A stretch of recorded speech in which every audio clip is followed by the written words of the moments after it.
يا حبايبي السر اول ما يطلع بخة ميه بالبخاخ كده وبعدين نغطي. شوفوا يا حبايبي،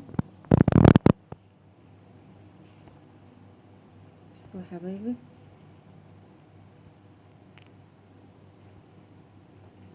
لون وطعم ما شاء الله ومقادير مظبوطه 100%. نص كيلو دقيق. شوفوا اللهم بارك، طلع لنا كميه جميله وبألف هنا يا رب تجربوها. اعملوا لايك لو عجبكم الفيديو. السلام عليكم ورحمة الله وبركاته. ازيكم حبايبي، عاملين ايه؟ صباحكم مشرق بنور الله. احنا دلوقتي في الشتاء وعايزين ندفي البيت، وفي نفس الوقت هنعمل ان شاء الله حاجة دافية تولعي الفرن كده تخلي شقتك دافية، وريحة الخبز سبحان الله بتبقى كلها بركة في البيت. دلوقتي يا حبايبي معايا معلقة كبيرة خميرة بيرة دوبتها مع معلقة سكر في كوباية مية دافية، ومعايا كوباية زبادي، ومعايا رشة بيكنج باودر. ان شاء الله النهاردة يا حبايبي هنعمل بوريك الافران، بوريك الافران اللي هو بالجبنة. عايزة تعملي بالعجوة وماله. ان شاء الله هنحط كوباية الزبادي، وهنحط كوباية الخميرة بالمية بالسكر، ونفس كوباية الخميرة هنقوم جايين معايرينها زيت نصها كده، ونقوم اللهم بارك كمان طايفين رشة ملح. بسم الله. هنفضل نعجن فيها لعند ما تنعم خالص وتلم معاه. شوفوا يا حبايبي، اللهم صل على سيدنا محمد وبارك لنا فيه. عجينة طرية وجميلة. شوفوا ايديا اللي مش بعجن بيها ما بتلزقش فيها، احنا عايزينها عجينة طرية كده. اللهم صل على سيدنا محمد وبارك لنا فيه. خدت كوباية الزبادي نص كيلو، كوباية الزبادي نص كوباية الزبادي زيت، نص كوباية الزبادي وكوباية مية دافية مدوبين فيها الخميرة والسكر.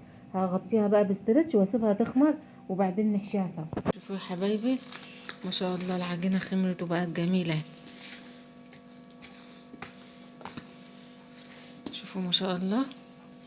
هنعملها بقى كور صغنونة كده، بحيث تبقى شبه بتاع الافران كده صغنون. عايزة اوزني هي تجيلها حوالي من 40 ل50 جرام، يعني ما تزوديش، زي الليمونة الصغنونة كده.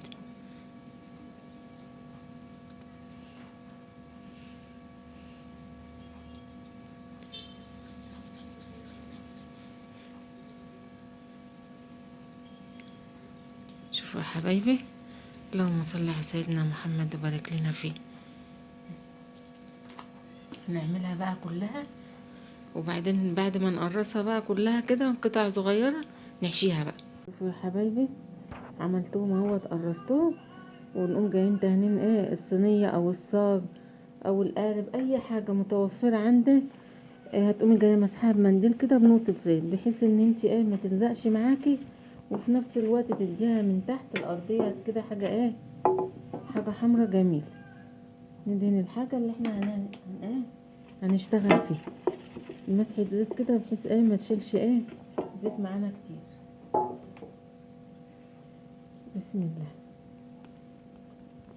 بصوا يا حبايبي، العجينة ما شاء الله لا قوة الا بالله، ان شاء الله وما توفيقي الا بالله انها هتعجبكم، والمقادير ان شاء الله بسيطة، وان شاء الله هتعمليها وما تقلقيش. اهي يا حبيبتي لمتها هنقوم جايين حاولين على قد ما نقدر ان احنا نعملها ببوزة كده. شوفي يا حبيبتي، هنعمل واحدة تانية طبعا كمية الجبنة تبع ما انت بتحبي.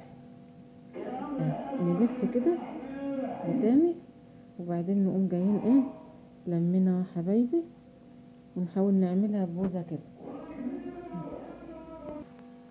شوفوا يا حبايبي، سبحانك يا رب، على قد بالظبط زي ما يكونوا موزونين. البركة من عند الله، ببركة الصلاة على النبي ربنا هيطرح بين ايديكم البركة والخير كله يا رب. بصوا ما شاء الله عملوا الصينيتين اهو. هنسيبهم بقى كمان نص ساعة يختمروا ونسوي يا حبايبي. ربع ساعة ولا نص ساعة تبع الجو، ونخمرهم ونسويهم سوا. يا حبايبي خمرتان، هنحطها بقى على الرف الوسطاني.